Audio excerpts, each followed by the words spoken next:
Assistive Technology program presents What is Assistive Technology? In this video, we will define assistive technology, look at the tech spectrum, learn the importance of feature identification, and consider repurposing tools for other uses. So what is assistive technology? Assistive technology is the use of creative tools and strategies that help people accomplish tasks at home, school, work, and in their community. It's often referred to as AT. Many items can be used as assistive technology. Things such as paper with bolded lines, a reacher, an alternative stylus for somebody with limited fine motor dexterity, a flexi mug which is used to help somebody drink that may have problems doing it independently, or an adapted low vision keyboard. Next, let's take a look at the tech spectrum. There is often a fear that technology is too complicated. Here at the AT program, we believe that technology comes on a spectrum. At the beginning of the spectrum, there is no technology at all. For example, let's say I have a traumatic brain injury and I get migraines that are caused by fluorescent lighting. A no-tech solution for me may be to turn off the overhead lighting and to instead use a desk side lamp. That's a very easy solution that doesn't require any technology at all.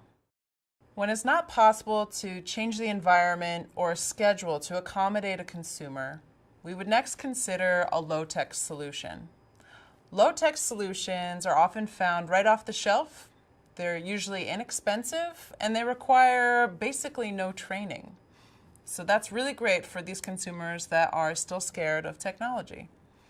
So let's say I am someone that has short-term memory loss, and every time I use the stove, I forget to turn it off, and I leave the house. It's a big safety issue.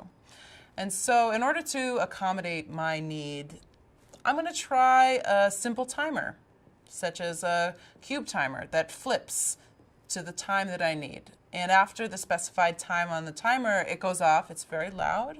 It's about 50 decibels. And that way, wherever I am in the house, I can hear the timer going off. And so this ensures that hopefully I will return to the stove and turn it off.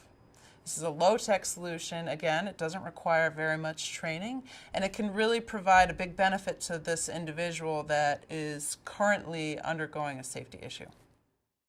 Lastly, if we can't change the environment and the low-tech solutions aren't going to work for us, we would next consider something that was more high-tech. And high-tech generally involves something that is more expensive or customized and also usually requires training. Examples of this would include computers, communication devices, mobile phones, things of that nature. So for example, let's say I have quadriplegia and I can no longer use my hands to operate my iPad.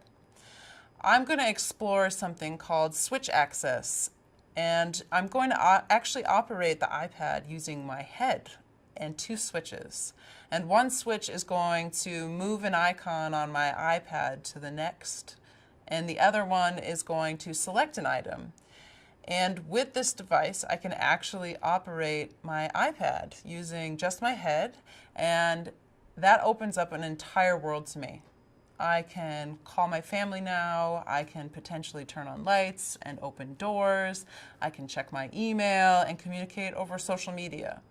So this is a high-tech solution, but as you can tell, it may be the only solution that is left, or it's really the best option to provide the most for an individual. And that's when we really would consider something that was a high-tech solution for somebody, when it was really the best fit. So there's no need to fear technology, because we're going to walk you up the tech spectrum as we see fit. And so when we're talking about tools, we're actually talking about features. It's important to remember that there are tools that are designed for specific disabilities, but that don't be afraid to think outside the box. There are also tools that weren't designed for specific disabilities that could still be of assistance. So for example, here we have a regular induction cooktop. This wasn't designed for any specific disability, but there are features of this cooktop that may benefit a variety of different people. For example, if we were working with someone with a physical impairment or maybe a cognitive impairment, this induction cook stove does not use any flame. So you reduce the safety factors that are necessary when using flames. So this only gets hot wherever there is an item touching it, a metal item that is. So if the pot only takes up this much space, this whole surface is still cold. And more importantly, there is no flame. Another reason to use this is that the stove is portable. You can take this and put it on a lower counter. So if you're working with someone that's in a wheelchair, for example, this allows them to have access, safe access to a stove. Other features include a timer. So if we're working with someone that has maybe a memory problem where they forget to turn off the stove, this would automatically turn off after the designated amount of time. Another feature is that the temperatures are color-coded and they're just simple buttons. So there's no turning of knobs if I have a fine motor dexterity problem.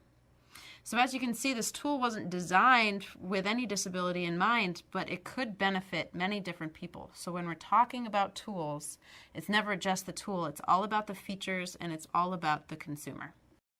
In this video, we learned about the definition of assistive technology, about the tech spectrum, the importance of feature identification, as well as how to repurpose tools for other uses. Now, let's try a little quiz. True or false? You can modify assistive technology to be used for something other than its intended use. If you said true, you'd be right. Assistive technology takes a creative approach to use the tools and strategies to help people accomplish tasks at home, school, work, and in their community. True or false? Most assistive technology is expensive and complicated to use. If you said false, you'd be right. Your assistive technology specialist will use the tech spectrum, starting first with solutions that require no technology. We only look at the high-tech solutions if it becomes necessary. Grill tongs can be used as assistive technology.